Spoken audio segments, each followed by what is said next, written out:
So yan yung 17 by 28. Bali 45.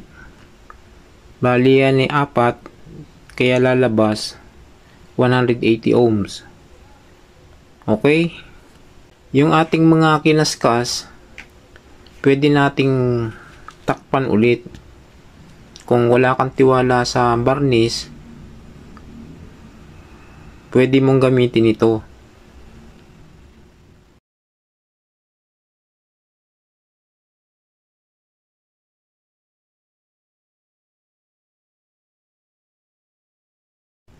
Yan, wala na yung talop.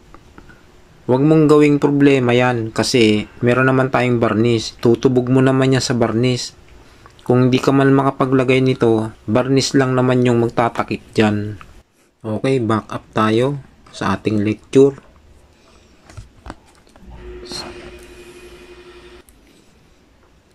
Yung ating running 180, dinivide sa 4, naging 45. Yung 45, hahatiin natin sa big tsaka small. So, nakuha natin sa big 28. Tapos dito 17 sa small. Kaya ang total niya 45. Okay? So, nag-ikot tayo ng isa.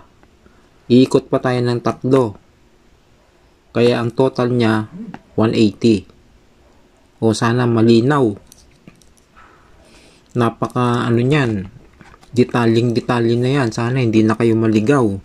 Hindi na kayo sana malito. Okay?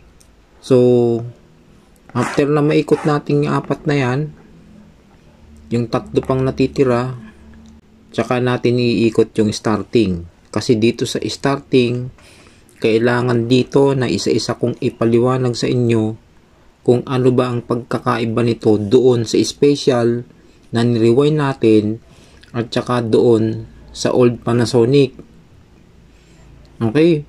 Kasi doon sa dalawang yon na binanggit ko, walang maliit doon. Walang malaki. Basta straight lang. Ikot ka lang. Dito meron kasing big tsaka small. Kaya ito yung magpapalito sa isang baguhan. Yung mga marurunong na, pakiusap ko lang sa inyo, alam ko maraming nanonood sa akin mga professional na rewinder.